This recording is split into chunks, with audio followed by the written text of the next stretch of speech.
오늘 우리에게 주신 하나님의 말씀은 열왕기상 8장 27절에서 30절입니다. 열왕기상 8장 27절에서 30절 말씀 한 목소리로 읽겠습니다.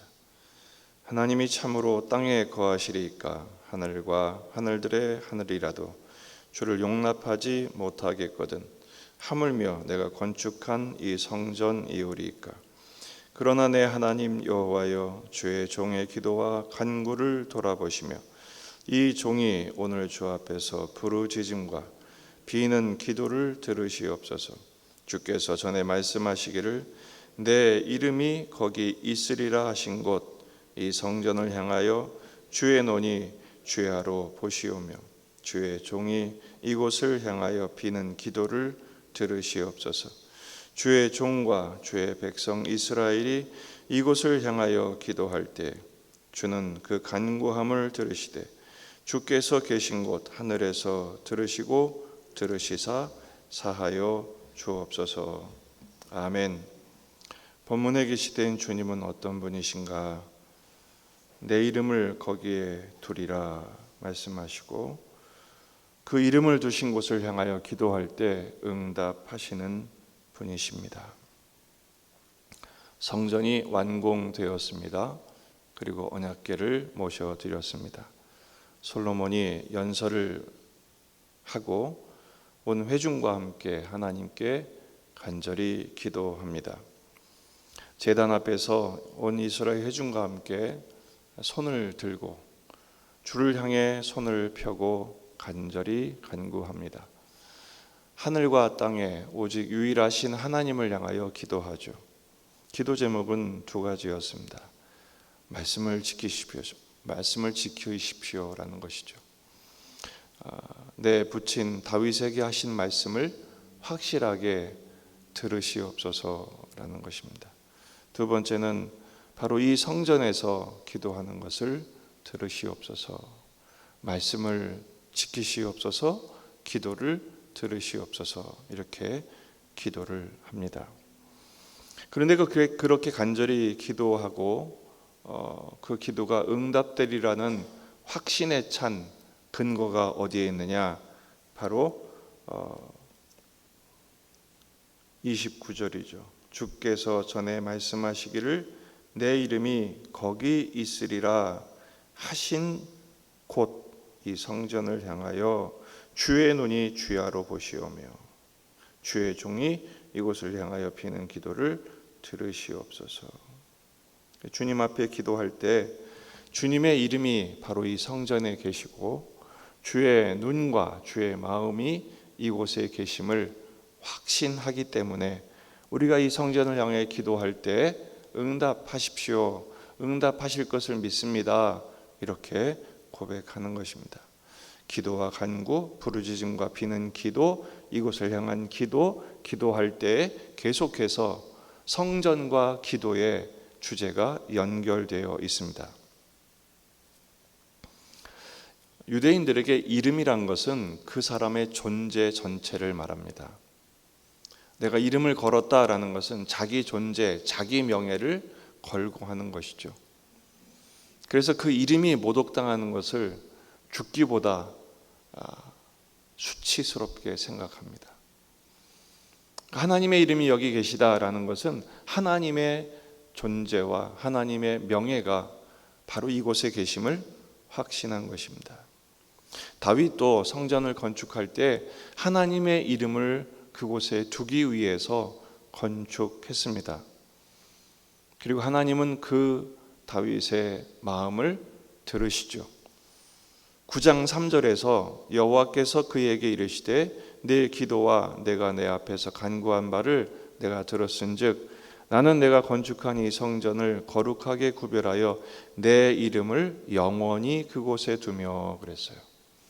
그러니까 성전은 금으로 만든 기구들, 금으로 싼 금박을 한 도구들, 성전을 금으로 깔고 금으로 했기 때문에 하나님 거기 계신 것이 아니라 그 성전에 하나님의 이름을 두셨기 때문에 그 성전이 거룩한 곳입니다. 그러니까 이스라엘 백성들이 그 성전을 출입하면서 혹은 먼 곳에 있다 할지라도 성전을 향하여 기도하는 이유는 바로 하나님이 거기에 계시다, 하나님의 이름이 거기에 있으시다라는 믿음이 있기 때문입니다. 왜 하나님의 이름이 이렇게 중요합니까? 하나님은 당신의 이름을 걸고 언약을 지키시며 은혜를 베푸시는 하나님이시라는 것을 확신했기 때문이죠. 하지만 이 열왕기서의 독자들이 누구라고 그랬죠? 포로기 시대의 성도들이었습니다. 그 성전 어디 갔습니까? 회파됐습니다. 나라는 망했습니다. 자신들은 지금 포로의 고단한 타국 생활을, 절망적인 삶을 살고 있는 거예요. 그들에게 일깨워 주시는 것입니다. 성전이 무너졌느냐? 끝난 게 아니라는 것이죠. 성전은 없어도 하나님의 이름을 거신 것이 있다는 것입니다. 그런데 이스라엘 백성들은 그것을 믿지 않았습니다. 성전이 있을 때도 믿지 않았습니다. 그들은 성전을 우상화시켰습니다. 성전이 있으므로, 그 화려한 성전이 있으므로 하나님의 이름이 중요한 것이 아니라 그 성전을 향하여 종교 생활을 한 것이죠. 그 건물에 현혹되어 우상화한 것입니다. 그곳에 계신 하나님보다 하나님이 계시다는 성전이 더 중요했던 것입니다. 그래서 예레미야서를 보게 되면 그런 그들의 불신앙, 우상 숭배적인 성전 생활을 아주 노골적으로 고발하십니다. 예레미야 7장 9절에서 10절, 너희가 도둑질하며 살인하며 간음하며 거짓 맹세하며 바알에게 분향하며 너희가 알지 못하는 다른 신들을 따르면서 내 이름으로 일컬음을 받는 이 집에 들어와서 내 앞에 서서 말하기를 우리가 구원을 얻었나이다 하느냐? 이는 이 모든 가증한 일을 행하려 함이로다. 우상을 섬기면서 세상을 더 사랑하면서 그들은 종교 생활을 한 거죠. 성전에 와서 제사도 하고 제물도 드리고 다 했어요. 하지만 그들의 마음은 하나님께 있지 않았습니다. 하나님의 이름을 모독한 것입니다. 그래서 성전을 도둑들의 소굴이라고 말씀하신 것이죠. 예수님께서 그 성전에서 장사하는 자들의 상과 그 도구들을 둘러 부신 이유가 바로 여기에 있습니다. 이 성전은 하나님이 만민이 기도하는 집으로 정하신 것이다.